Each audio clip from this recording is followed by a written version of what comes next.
Well everyone, the Apple Watch Series 10 has just officially came out, so let's go and compare the Apple Watch Series 10 against the Apple Watch Series 8 and see which particular Apple Watch is the better one for you. Now, the very first thing I'll definitely tell you is that I love the Apple Watch Series 10, but I also love the Apple Watch Series 8, and I genuinely do think these watches, there is a lot of overlap here. If you have all the money in the world, then definitely go for the Apple Watch Series 10. But I think the Apple Watch Series 8 is still a very good watch, and I would definitely recommend, honestly, the average person to go ahead and still pick up something like the Apple Watch Series 8. To give you some perspective, I'm currently still using an Apple Watch Series 4 that I've been using for the last probably the last couple of years. It's been years since I've been using this watch. I think I'm about to go and upgrade to the Apple Watch Series 8. But keep in mind, I've been using this watch for a long period of time and I haven't really complained about it too much. So think about how much better the Apple Watch Series 8 is going to be. Now, between both of these watches, I will tell you, the Apple Watch Series 8 is available on eBay and some other markets. And those are going for about $200 to $300,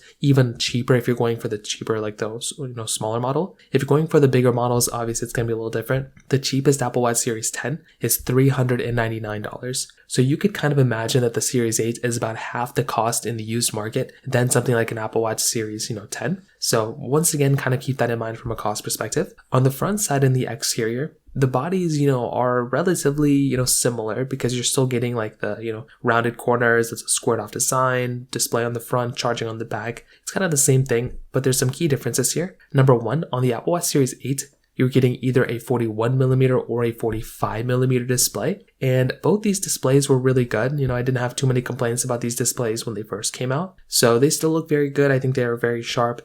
Good panels, not really that much to complain about here.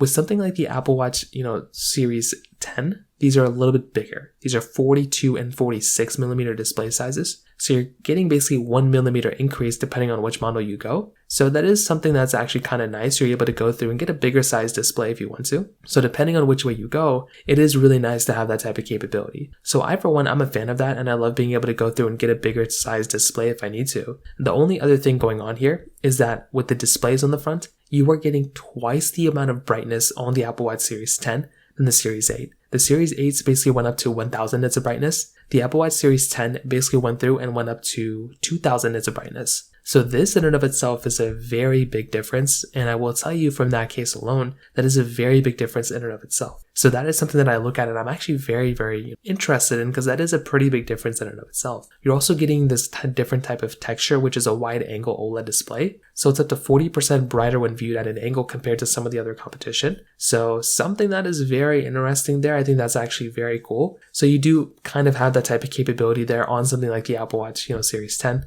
which again, like I mentioned before, is a very nice thing to basically have there. So that kind of covers it up there for the most part. Now on the sides, you're basically getting relatively the same type of side and texture depending on the model you get. The Apple Watch Series 10 has this titanium texture now, which is really cool. But also the Apple Watch Series 10 is significantly thinner than the Apple Watch Series 8. So that in and of itself, again, is a really cool thing that you basically have here. And if you're somebody who wants to get a thinner type of Apple Watch, well, you have that type of capability on the Apple Watch Series 10, which again is a very, very nice thing to have. And as I'm talking about before, if you're going to go through and pick up a watch, that's a very nice thing to have in and of itself. On the backside, they both have that wireless charging capability, so you can charge these things as you go. And that kind of covers it up there for the most part. There's not really anything else super crazy on both these watches that's super crazy or super insane. They both look very, very good. But if you're looking at both these watches, that's kind of what you're seeing for the most part, at least from the exterior. Now, on top of that, they both have a lot of similarity when it comes down to capability that I would literally look at as both watches. So if I'm going to go through and pick up a watch,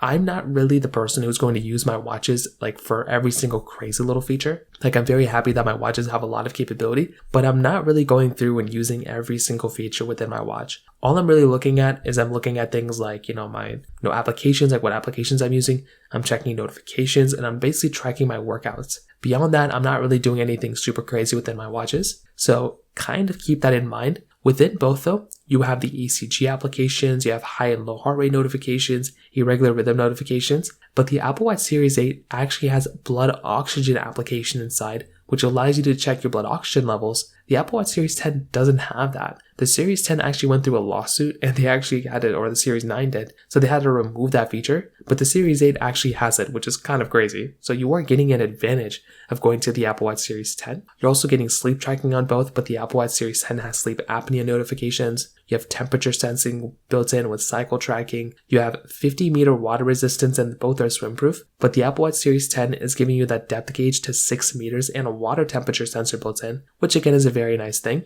They're also rated for the same battery life, although the Apple Watch Series 10 is giving you the ultra, basically the low power mode, which is giving you 36 hours of, charging or, battery inside of it when low power mode is enabled. You're also getting the S8 chip instead of the Series 8, where the Apple Watch Series 10 is giving you that S10 chip. So there is some overlap here. There is some capability here between both, and both are very good Apple Watches for sure. But I kind of look at both and I'm like, you know what? In my personal opinion, the Apple Watch Series 8 is still a very good Apple Watch. I feel like that's a killer watch for a lot of people to use. And if I'm going to go through and pick up a watch, I'm totally okay with using something like my Apple Watch Series, 8. In fact, my Series 4, like I said before, is more than enough for me. But if I'm going to go through and pick up a watch, if I have the money, then go for the Series 10. But like I said, the Series 8 has that blood oxygen application, and it is significantly cheaper to go and use and buy something like an Apple Watch Series 8 than a Series 10. So once again, keep that in mind, but that's kind of how I see both these watches somewhat holding up in this day and age. If you have any other thoughts or questions, please let me know in the comment section below. Hit the like button, that'll mean so much, but definitely hit that subscribe button. More importantly than everything else, I love every single one of you guys. Hopefully I'll catch you guys in the next video. Peace out till then.